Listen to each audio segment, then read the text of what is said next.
Joshua Nicholls is a master when it comes to creating raving fans, raving staff, and raving franchisees.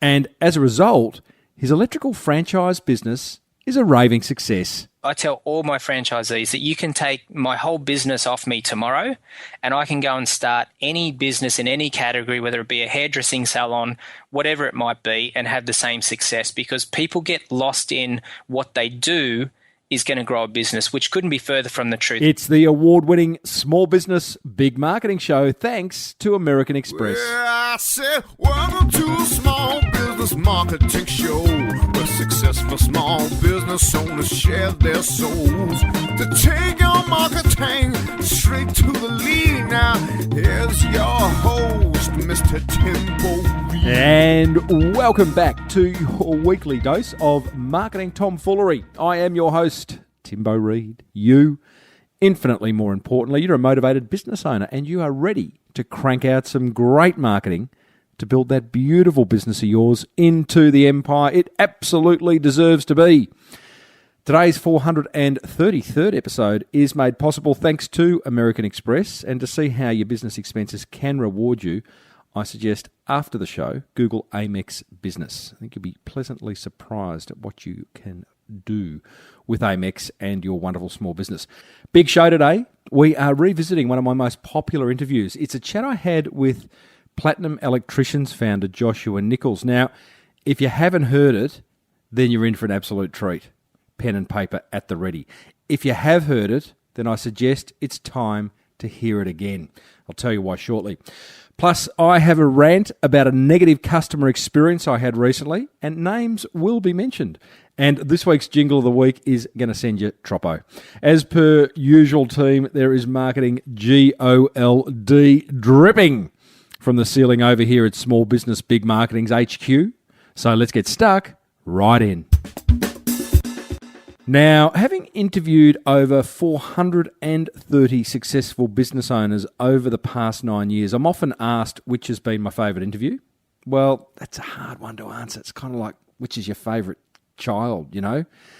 There's been plenty of great interviews, and trying to identify one, it's just hard because we come at marketing from so many different angles, and so many of my guests have got so many great opinions. However, the one I did in 2014 with Platinum Electricians founder Joshua Nicholls is a bit of a standout for a number of reasons. His business story is inspiring. His growth has been absolutely phenomenal, 1,200% in his first 5 years, and it's now close to a $40 million business. It was $20 million when I interviewed him in 2014. So growth has just been awesome. He's got a great work-life balance. He and his wife, Alana, have built a culture that attracts great people, whether it be staff, franchisees, suppliers, whatever it is. And Josh has created a 21-step customer manifesto, which you would have heard me speak about often, that's led to a massive amount of referrals. I think you're going to like this one. I started off by asking Joshua one of life's big questions. How many Sparkies does it take to change a light bulb? Mate, gazillions. It's a highly complex thing to do these days. So with safety systems and everything else like that, but no, it's yeah, you got to make it hard because that's where the work comes from. That's right. It's with all the paperwork you need these days. So correct. Yeah, we try and make it electronic, but anyways. Yeah, well, good luck with that. I had a psychologist on a couple of episodes ago, and the answer to that question was one, but the light globe really needs to want to change. So, now, let's talk the serious business of business, Josh. Yes. How did Platinum Electricians come about? Mate, it came about very humbly, to say the least. I was your classic technician, thought I was a bloody good electrician, and thought that'll make me a bloody good businessman. And I soon discovered in the first week that wasn't the case. And mate, it was really a case of me, as I said, thinking I was a fantastic electrician, stepped out into no man's land, totally naive, and put that van on, put myself in it, and I was away. That's as simple as it was when in the founding days. It's a classic example of many business owners who are very, very good at the skill that the business demands of you, as in being a sparky or building a house or designing a logo. But, the skill of running a business, is completely separate.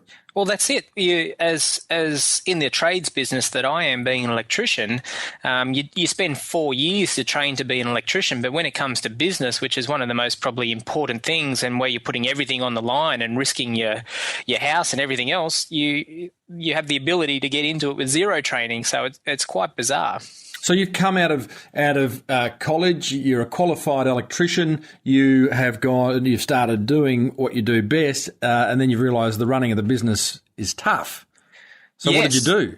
Yeah, mate. When I first started, I knew I had to have a computer. I didn't know how to turn it on. I didn't know how to put it together, but I knew that it was an essential part. I was operating out of mum and dad's house, out of my bedroom. So it was very, very humble. And then as I started the business, I quickly worked out that I needed customers, so I had to sort of figure out for myself how to get customers. The old customer conundrum. And then, yes, I didn't even know what the word was when it came to marketing at the start of my business. That was like another language. Right. So I did what I did best and went and spoke to people and said, hey, can I do your electrical work? And they said yes. Mm-hmm. So I was like, excellent. So I kept it very simple. But before I realised it, within the space of I would say probably in the first 6 months, I had more work that I knew what to do with, and then suddenly discovered that this thing called business, I needed to educate myself and learn and surround myself with mentors, because my back end was getting messy. I wasn't giving debt the respect it deserved, and things were like hectic in the background. I was servicing my customers' socks off, but my business was as rocky as it got. Man, how many tradies and just business owners generally wouldn't have gone and sought mentors? Yeah, well, I suppose that was just the position I was in. It was something where I knew I needed help, and it was sort of one of those things when you're in that position and you've gone out and bought a brand new van, which was a big thing to me at the time. And when I was seeing it all sort of falling apart in the background, I was like, man, I need help. Ask, and just asked anyone. I suppose it was just in my nature. Mm-hmm. Even when I was at school, I used to struggle massively at school. I used to really try, but for me, school just didn't click, and I learned from a very young age that I had to get school friends and things like that, and I had to learn to delegate and ask and how to do things, and I suppose it just came natural when I stepped over into business that the same thing applied. I just needed to ask. You said you asked anyone, Josh. I'm guessing you were a little bit more scientific than that. There were people whose opinions you respected, maybe it was financial opinions, marketing opinions, people, staff opinions. Yeah, you kind of sought the right people out? Yeah, so I should clarify that. I definitely, for me, when I did ask people, I actually was very specific about who I asked. For me in business, I would say that I look at people in business as far as mentors and make sure that not that they just have a good business, but they've got a good family life. They've got a good work-life balance. All the things that are important to me in business, I look up to those sort of guys. So, yeah, very much so, Tim. My mentors were very balanced people, and they had a very healthy work-life relationship, successful in all areas of their lives, whether it be investments, business, and the work-life family balance. Were they people that you already had a connection with, or did you hit up some randoms? No, I definitely hit up some randoms. Most of the time it was me being out and about somewhere, and I would hear someone chat. So I had Peter Irvine, that founded Gloria Jean's Coffees. I heard him at a business breakfast once, and after the breakfast, I went straight up to him. Yeah, one of these blokes who runs straight to the front of the stage. So, and he took me under his wing and really helped me. Wow. I had another business coach who's still with me today and been with me for 10 years and now coaches a lot of my team, where he just clicked. We clicked. He's the most common sense guy I know, and in business that's quite rare sometimes. But, I I suppose you could say, bumped into people or recognised people's gifts when I was out and about and asked them the question if they could help me on my journey. So I am guessing, Josh, that you got to a point, I mean, the nature of being an electrician means you're selling your hours unless you can start to grow your business, put on staff and somehow leverage.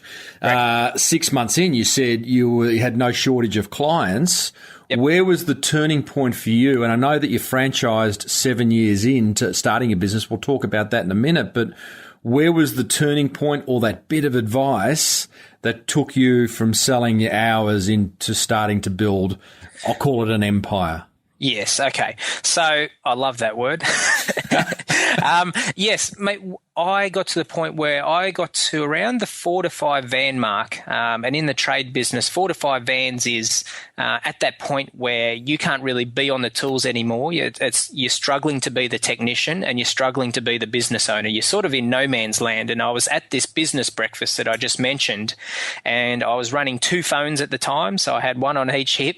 I had no time. I was doing my paperwork at night on my bed till like 2, 3 in the morning. Like, I didn't have a life. I was stressed. I had more work than I knew what to do with, but suddenly to me that wasn't a good thing. That was a stressful thing, and I just had no work-life balance. So I got to this business breakfast and I heard this guy speak, and it was like he was only speaking to me in the room. I'm like, mate, I need to get this guy and I need to talk to him because I'm at a stage in business where I don't know what to do. I'm starting to not like it, and things I'm letting my customers down, which just wasn't in me to do. I hated that.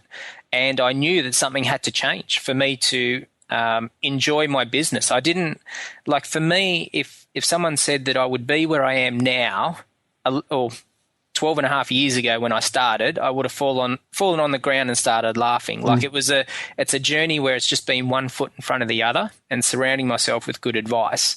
And I think with surrounding yourself with good advice helps you just overcome these hurdles.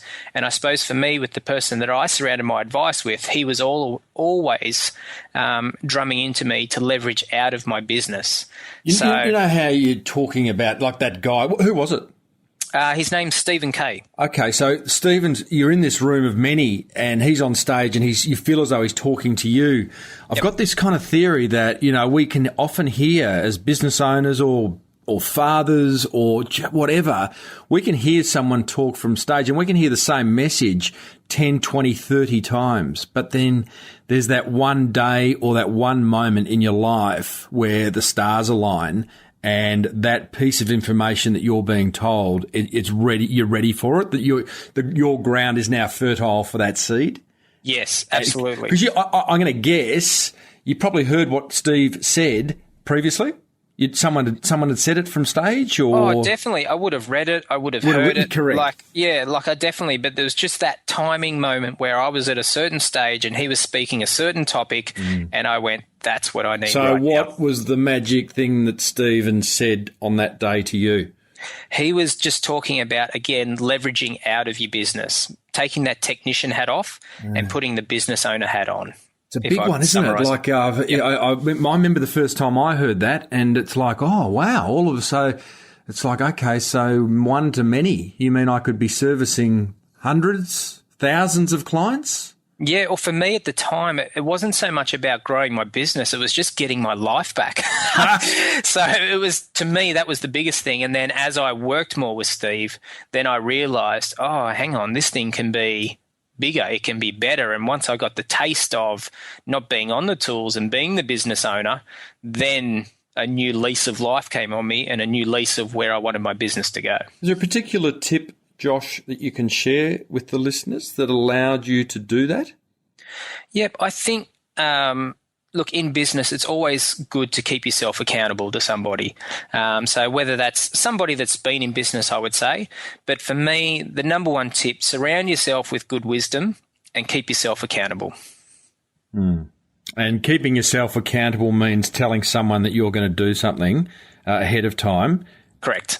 And making sure that you do it. That's it. Set a goal, set a vision, and then tell that person to give you a call in a month's time or 3 months' time and keep me accountable to that goal that I just told them.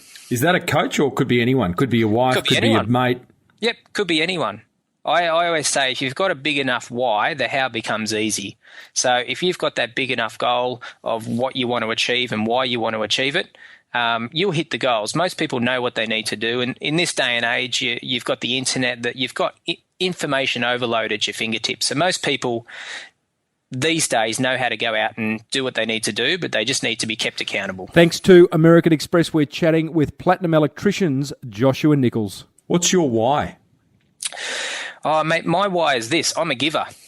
That's my goal in life, in business, in everything that I do. I like to generate income so I can give and help. We have a thing that we do in our business called One Van, One Child. We're sponsoring a community in Zambia in Africa. We've just sponsored over 100 kids in that community. We're about to do our site visit, our first field trip, I should say, in February 2015. So, wow. Mate, that's my mantra. So your why you do what you do, why you're building Platinum Electricians into an empire is so that you can give back to the world. Correct. Love it. Yeah. Love it. It's very simple. So in 2001, Josh, you're a man in the van. Down the 7 years in, you decided to franchise. Yes. Why? Okay, good question. So for me, in the first sort of 5 years, I built the business to 12 vans and got myself out of all the day-to-day operations. The business would run, hire, fire, do everything without me. So then I got to a point where I got a little bit bored and thought, well, what's next? We were just based in Sydney, so we weren't doing any work outside Sydney. And then I decided that, well, I don't want to go and live in Melbourne or Brisbane and build another Platinum there. There's got to be a smarter way because I'm very big on work-life balance. So I started doing the conference circuit and started going to different conferences and trying to learn and educate myself. And I came across a conference in New Zealand, in Auckland, where it was a 3-day super expensive masterclass, and they were talking about shares, property and business. And there was one topic there that only went for about 2 or 3 hours across those 3 days, and it was on franchising. And it was like that light bulb moment. It was talking about how franchising is like a marriage in business. And my two biggest passions that I love in business is building people and building businesses. It's fun. I love it. And to me, when this guy was talking about it, this was everything about franchising, was coaching and building people and helping them succeed in business. So it was an absolute light bulb moment where that was it. I just knew straight away that I was to come back and build my business into a franchise model, because I just knew that it would be success to my makeup and a good way to expand nationally and let everybody share in the brand that I helped create. What's the darkest moment been in the development of this business? The darkest moment, I can tell you quite easily. I was, this is before we were franchising. I think we're in about year 4 or year 5 there, somewhere there. We were going great guns from the outside in. People looking in were looking at our business going, that's fantastic. And, mate, on the inside, we had a growth curve that was over 1,200%. And I was just, mate, putting things on, putting vans on and not giving debt the respect it deserves. And I talk about this a lot, and just got myself in too much debt, too much growth. And, mate, there was a point there where we almost lost the lot. I got to a point where I had to say to my wife, look, I'm not sure if we got to move back in with mum and dad. And this is prior to us having kids. But there was a moment there where I let cash flow just go. I didn't give debt the respect it deserves. I didn't give cash flow the respect it deserves, and got to a point where I'm like, holy dooly, I need to get my act together when it comes to understanding financials and cash flow management and things like that. So you had a sense of, geez, we've got a lot of customers here. We're not short of business. And just you went off willy-nilly and were buying vans and just spending dough, and in the end outspent yourself. Absolutely. Nearly. Yep, just wasn't educated when it came to financials. Mm-hmm. And as I said, didn't give debt the respect it deserves, and just thought, the money will be right. Money's never been a driver for me. So it's been my weakest part in business, because I'm like, we'll make money because we're doing the right thing. But when it's sitting in everyone else's bank accounts, then you go, maybe we need some systems here. Yeah, it's a bit of a consistent theme amongst the successful small business owners I've spoken to, Josh. Money isn't it's an outcome. It's not something they set out to, chase. That's right. To varying degrees. Correct. So, yeah, interesting. That's interesting in itself. So you've got just quickly. I want to get stuck into this. You got some raving. You got a 21 step process to getting raving fans, and I really want to go deep into that. But before we do that, just wrap some numbers around where Platinum Electricians is today. Staff, annual turnover, customers, whatever you can give us. Okay. We turn over around 20 million a year. We're running around just shy of 200 employees. We're sitting at around, I think we just put our 100, let me look on the board here, 101 vans in the network. We're sponsoring 100 children. We're all over Australia, apart from Tassie. And we're growing quite rapidly. We've just been nominated in BRW in the Mid-Market Momentum Awards and the Franchise Council of Australia Awards. So we got a lot of recognition going. Well done, mate. That would be 32 franchisees running. Goodness me. Yeah. Well done. That deserves a round of applause. If it was a live studio audience, they'd be going nuts now. I demand they stand and clap above their heads. Now, let's ease our way into marketing, if we haven't already. You've got a vision, a mission, and a set of core values. Your vision's, which is kind of interesting in itself, because I come across many businesses that at some point have done this and then it gathers dust. And I'm guessing within your business, it doesn't. The vision and the mission and the values are lived and breathed each day. So your vision to be the world's greatest customer-focused electricians. Yep. So that's your big picture. That is what we are here to do. Yep. Mission to deliver a wow experience to customers that creates smiles and is unforgettable. Yep. And then a set of values, which I won't go into any great detail. I'll give your listeners some examples. Create wow through customer service, have fun and smile, be generous and help others in needs. A set of guiding principles, if you like, as to how you go about doing business. And without going into great detail there, Josh, they are instilled in everyone in the business. How? Okay. We live and breathe our vision, our mission, our 10 core values. It's how we do business. It's how we roll. You can recite to any one of my key management what's our vision and mission, they'll tell you at the top of their head straight away. When it comes to marketing, which like what this show's about, to me, how you grow a business, how you build an empire, your words, Tim, which I love. Mm-hmm. You can have those. It comes down to if all the listeners today listening to this go, well, what's a great experience that I've had in my life? What's that memorable moment?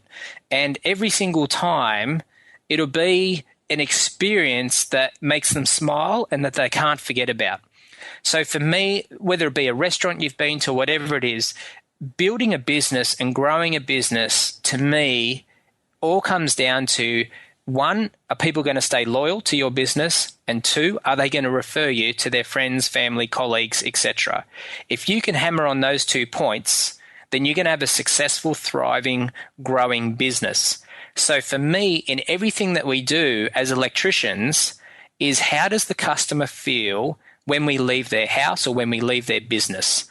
That is going to be what comes down to if they're going to refer us and stay loyal and only use us. So everything that we do in our model is all about delivering that wow experience, that customer service as 2 words sounds so weak, but how we go about what we do with customer service leaves our customers going, holy dooly, I've never experienced an electrician like this. You need to try these guys. You haven't used the word, but you've talked around it in its entirety, the word emotional. And I had the episode, last week's episode, I had the founder of some online accounting software called Sasu. And Mark was all about selling the emotion. And we're talking about online accounting software, for God's sake. Now we're talking about installing PowerPoints. I don't mean to dumb it down, but we're talking about the work of electricians and everything. You didn't even talk about the work. You just talked about the delivery of a highly emotional experience. How will the customer feel when we leave? This is rare. It's rare and it's powerful because far too many business owners focus on the product or the service and not on the delivery and the feeling that product or service delivers. How you get it? How do you then find another 199 people who get that? Yeah, I tell all my franchisees that you can take my whole business off me tomorrow and I can go and start any business in any category, whether it be a hairdressing salon, whatever it might be, and have the same success, because people get lost in what they do is going to grow a business, which couldn't be further from the truth. I tell all my franchisees, electrical is just a byproduct of what we do. That's yes, you've still got to do a good job, but that's not going to make your business grow, is being a great electrician or, putting a downlight in 10 minutes faster than the next guy. That's got nothing to do with it. So most businesses, the core product of what you've got to do is, yes, you've got to do a good job, but that's not what grows a business. What grows a business is how you deliver that core product. Hey, let's get stuck in, Josh. Your 21-step manifesto, I'm going to call it, to creating raving fans. Yep. Can you give us some insight? You call it something different. What is it? And let's pull out some key components of it. Yeah, not a problem. Okay, so what we do, which in relate to giving our customers that wow experience, that we can have the best marketing in the world as far as online, and we can have the best girls answer the phone, and we can do everything from a head office point of view, but there's a stage where we've got to hand over to our field technicians. Now, our field technicians are really our face of our company. We can have the best marketing, but if they drop the ball out on the field, then we've got an issue. We're not creating that experience. We're not following through with what we've promised online. So we have what we call the start to finish process. It's a 21-step process, and it's what we train all our field technicians in to deliver that experience to the customer, that when we leave, they're just like, oh my goodness, I've never experienced somebody like that before. So in that process, we go down to, obviously with 21 steps on what we do on site. None of those 21 steps are about anything to do with their work, the electrical work or how they put in something or whatever they do. It's nothing to do with that. It's 21 steps on delivering an experience to the client, from what we do when we first arrive, or even before we arrive, I should say, to when we leave the job, and then follow up. So we've got some things in there as far as, and look, before I start on it, there's a lot of things there that's, I call it sort of the old chivalry service, where it's like opening the car door for the wife. Like, there's some things that get lost in time there, but customers really appreciate. So we're very specific with our guys on how this process works, because it's all these little things that create an impression. So these are the one percenters that we forget about. 100%. These are the 1%ers, and there's a lot of 1%ers. And if you do all the 1%ers, you got 21%. You got 121%. Yeah, you create an experience. So for us, they're little things, but they're very specific, and there's obviously a lot of little things. So going from 1 to 21, you're literally prior to arriving at the job, and then I'm guessing 21 is after you've left the job, and then there's everything in between. It's a time sequential order? Yes, correct. So the 21 steps are all in order, but to give you a bit of an idea, it comes down to, like, before we arrive on site, what time we're very specific about when we arrive on site. So if it's 7:30 that the appointment's made for, we don't turn up at 7:20, and we don't turn up at 7:30. We turn up at 7:25. Now, that seems quite simple or quite little, but literally we're very on purpose on how we go about our whole process, from where we park the van to how we walk from the van to the customer's house, to what we do when we get to the customer's house. Hang on. How does one walk to the customer's house? Is it a swagger? I should say it's the route we take to the house. So we don't just walk across the front lawn, or if we're at a business premise, you know what I mean? We don't just walk at designated pathways. And no moonwalks. Yeah, no moonwalks, so no swaggers. I've heard you actually arrive, a little birdie tells me, 15 minutes early, park around the corner, roll up 15 minutes early is an inconvenience. 15 minutes late, you're incompetent. You are there 15 minutes early. That customer doesn't know. You walk in 5 minutes early, you're a superstar. That's right. So even if our guys, if it works out where, whatever reason, the last job finishes early or whatever like that, you know what I mean, we won't sit out the front of the house in our van, but we will go and park wherever it is so the customer doesn't realise, but we'll make sure that van rolls up there 5 minutes before before we're meant to be there. The anal retentiveness in me, Josh, needs to know this, but I get how you can do that as your first job, but you're half a day in, you're 3 jobs in. How do you stay on time? Well, we have a $50 cashback on time guarantee, so we have to be on time. We don't have an option. If we're not on time, we're paying money. So, and I think that's what our customers love as well. They know that when they call us, they're going to get us. Now, there are extreme... Yeah, go on. Yeah, there are extreme examples, I won't lie, where we will get stuck on a job or we will get hung up, but we will over-communicate that to the customer.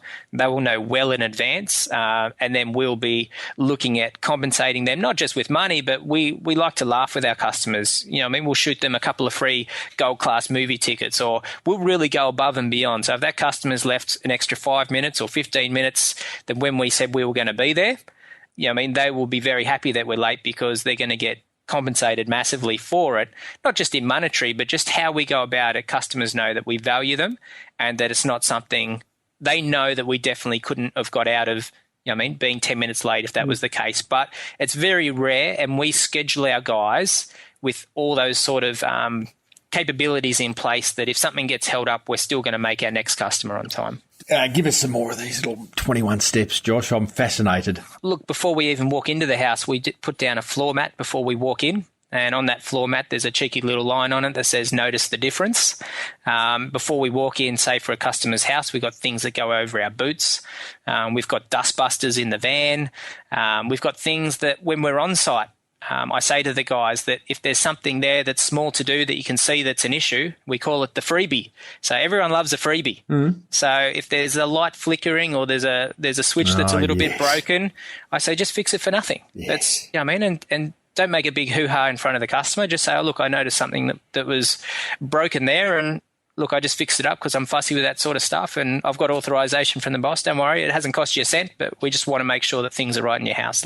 Just little things. It's giving back, not just taking all the time. This show is made possible thanks to American Express Business Explorer Credit Card, a card that lets your business expenses reward you.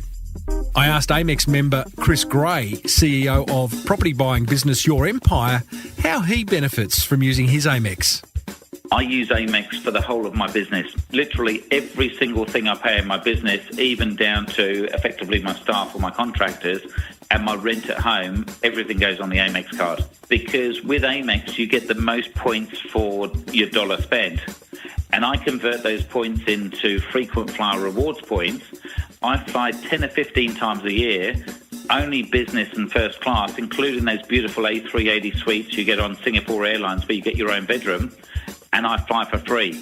I don't pay for a single flight. But it's not all upside, or is it? So I've still got 1 million points because I spend so much money in my business. I've then got a pre-planned 10 trips for next year of where do I want to go. I need to find excuses to go to different countries. This is a massive first world problem, Chris. It is, but I'm willing to put up with it. So there's very few people that can force themselves through the pain barrier, but I'm willing to do it. I've trained myself. New American Express card members who apply and spend $3,000 in the first 3 months from the card approval date receive a bonus 100,000 membership rewards points. You got to love it when your business expenses reward you. Search Amex Business to find out how. New American Express card members only. Offer ends November 30, 2017. Terms and conditions apply. I always wanted to do that. Listeners, just in case you are wondering what you have just tuned into, because there's marketing gold dripping from the ceiling, that is Josh Nicholls, founder of PlatinumElectricians.com.au. This is brilliant discussion, Josh. Thank you so much for sharing so far. What impact does all of what you've just shared have on how much you charge? Are you really expensive? When it comes to charging the customer? No, look, we're mid-range. I'm not going to say that we're bottom of the range or that we're at the very top, but we're very competitive. The underlying question there was like because you're adding such extreme value and creating such an experience and creating so much wow that surely price becomes less of an issue. Whereas so often the first question is how much is it going to be? Yeah, Well, the thing that I'm talking with this 21-step process, you think, man, that must take a lot of time and the customer's paying for this. But all the things that I teach, like putting a floor mat out takes 3 seconds, putting boot covers on takes 5 seconds. Like everything that I teach and how we deliver our customer service model doesn't take any extra time. It's just how we go about what we do. As far as price point goes, look, we're middle of the range. We do make a profit. That's what we're in business for. But our biggest thing is that we have loyal customers. We get referrals. We don't have to advertise to a degree. Obviously, we do some advertising, but our ad predominantly all online. Yeah, that's like Google AdWords, Facebook ads, stuff like that. That's it. Google is our. I suppose if you could sum it up in a word, Google would be a big part of our strategy. So yeah, I don't have to spend bucket loads on advertising because I know how to market my business. And I teach my franchisees the same thing, and that way we can keep our price point that's competitive, profitable, everyone's making $1, and we can deliver a service that people don't forget. How much, marketing's such a broad term, Josh, but like how much do you think you'd spend on marketing a year in the last 12 months? Or for a business that turns over 20 million, you'd probably talking maximum 100 grand. Yeah, wow. Max. Wow. Well, that's with advertising as well. That's advertising, that's website design development, that's stationery, business cards, van wraps, the lot. Yep, we don't. Yeah, see, advertising doesn't grow a business. Let me tell you that. Well, advertising's a small component of marketing, so that's why I said marketing's such a broad term. But still, I mean, that's nothing. Yes, no, it's there's so much work out there for everyone. The trick is just knowing how to get it, and being that marketer, knowing what your customers want. You offer an amazing experience. You offer a wow experience to your customers. There is the voluntary them telling others about it. Is there some way that you actively ask them to tell others about it?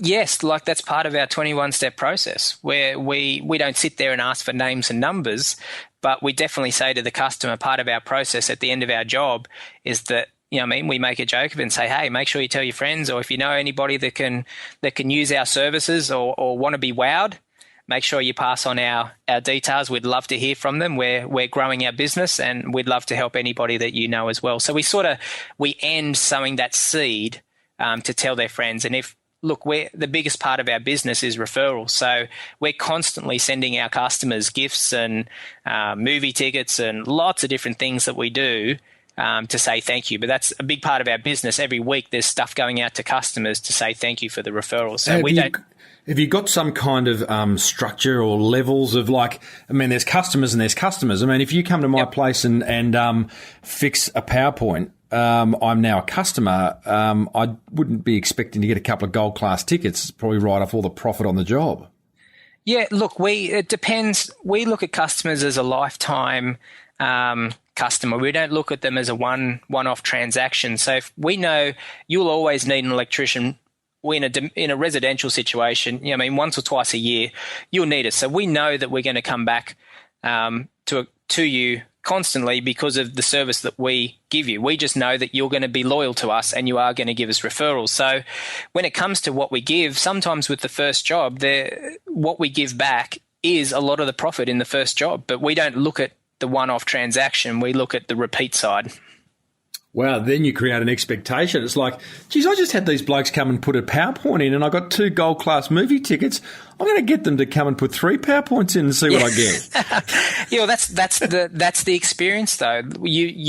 I've just sold you without you knowing, where you're there going, holy dog, these guys are just, one, they just rocked my socks, and two, they've just sent me this. How are these guys even making money? Man, I'm going to tell someone, I've never experienced this before. Suddenly, you've told 3 customers, you're happy, you're out to wife at the Gold Class Movies going, how good is this? We're here because of our electricians. Can you believe it? Josh, I've got some small business owners in my forum that are going to just wet themselves when they hear this interview. Not to put too fine a point on it. Last question, mate. A little birdie, our mutual friend Keith Abraham tells me that you actually have a book club for electricians.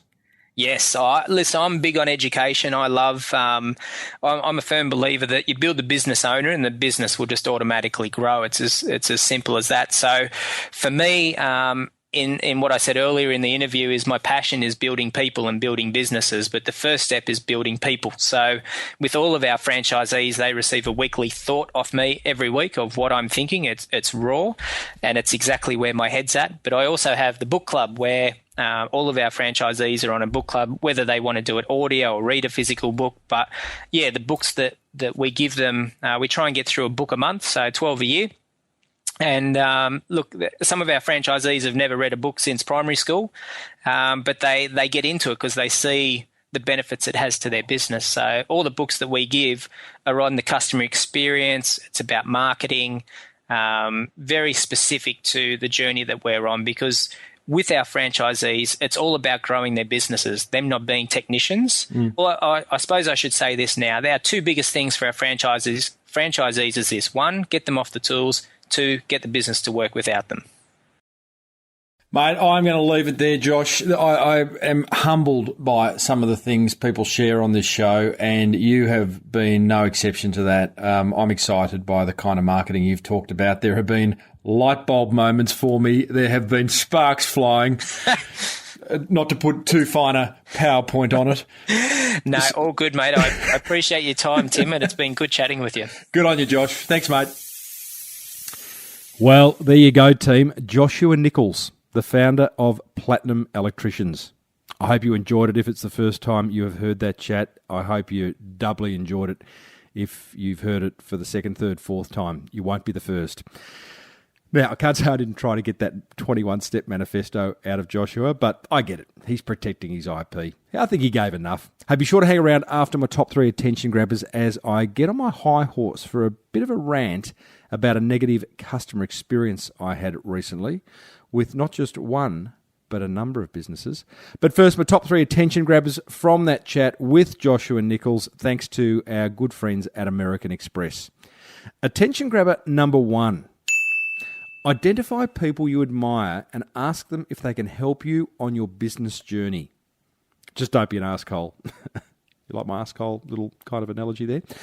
I love the fact that Josh has reached out to people and asked for support. I don't think people do it enough. Maybe you're a bit embarrassed. Maybe you're time poor. Maybe you think you'll get a no. Don't know, but I encourage you to do it.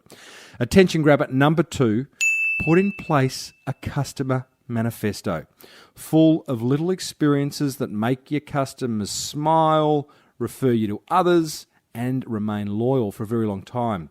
And I love the question Joshua asks, which is, how does the customer feel once we've left their home or business?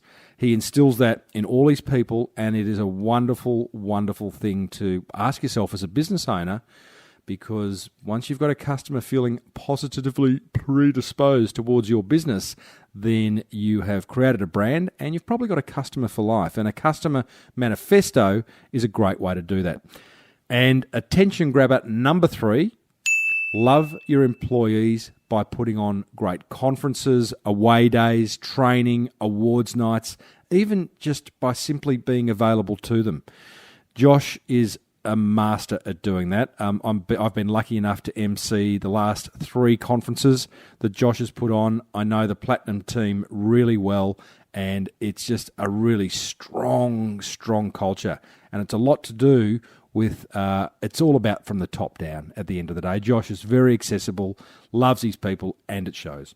What grabbed your attention? I would love to know. Head over to smallbusinessbigmarketing.com/433 and let me know. Righto, time for a bit of a rant. I moved house recently and bought lots of new pieces of furniture, lots of new appliances, everything from couches, fridges, microwaves, slow cooker, love my slow cooker, and a whole lot more. But that created a problem. I've been left with a huge amount of packaging, which I sort of naively thought would be taken away by those I bought from. Not the little stuff, but, you know, the couch I bought came in 2 massive boxes. Like, you could house a small family in these boxes, and they're now cluttering up my garage. Interestingly, the only crowd that did take away everything was appliances online, from where I bought my fridge and my microwave. Great example of an online business working particularly hard to establish and maintain some customer loyalty, right? Whereas the offline businesses sort of felt maybe they were a bit lazy and didn't address the issue. So my couch arrived in these massive boxes from Nick Scarley. And they didn't mention anything about that was what was going to happen, that I was going to be left with these boxes. Fortunately, when I did ring the fellow at Nick Scarley and highlighted the problem, I don't think I was the first one to ever do it, he immediately said he would come and collect them. But why wasn't that part of the original deal? Wouldn't that have been a whole lot easier if they'd said, hey, listen, most retailers are going to leave you with a whole lot of packaging, we'll take it away? That would have been awesome. You got my business anyway, but I think going forward it would be a smart thing to do. So what's the marketing lesson here? Identify everything you're doing that's pissing off your customers. Then stop doing it. And then include the fact that you're no longer doing it in your marketing or sales copy. You don't have to say we're no longer doing it, but say what you are doing that is a positive outcome of stopping the stuff that's really annoying your customers. Another example, like I've had the same accountant for over 10 years. Yet when I call and he's not available, his EA still asks for my phone number. Really? After 10 years? And she's not a new EA. I know he wants it handy in front of him, but, put it in your phone. Easy. What's annoying your customers that your business is doing, and what are you going to do about it? Righto. Rant over. I'll get off my high horse. Righto, enough of that rant. It's time for the advertising jingle of the week. This one is from 1986. They all seem to be from 1986, or 1980s, I should say. Must have been a very heady time for jingle writers. And the vision that accompanies this jingle is the standard bunch of kids having fun. And the ad itself is selling, of all things, bananas. Banana, banana, banana. Make those bodies sing. Make those bodies sing.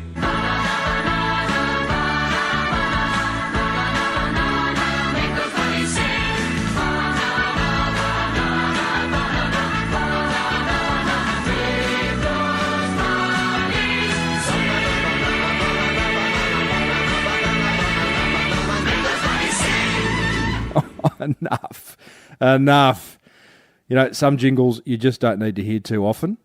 Very clever how they get them stuck in your head. That one I shared last week, the SPC baked beans and spaghetti for hungry little human beings. I had that in my head all week. Now I'm going to have that one. Anyway, you can watch the whole ad if you dare over at smallbusinessbigmarketing.com/433. And if there's a jingle you reckon worthy of this segment, or maybe you've got a jingle for your business, I'd love to hear it. Let me know over at Twitter, at Timbo Reid, R-E-I-D. Well, that almost wraps up another episode of the Small Business Big Marketing Show, sponsored by American Express. Remember, you can now search Amex Business to find out how your business expenses can reward you. Don't forget there's an entire back catalogue of interviews over at smallbusinessbigmarketing.com. And if you love the show, then let another business owner know about it by grabbing their phone and downloading it for them. Give them a bit of a lesson in podcasting, because you are ahead of the curve, my friend. Until next week, I am Timbo Reid, always have been, always will be. Thanks for tuning in. May your marketing be the best marketing. Bye for now.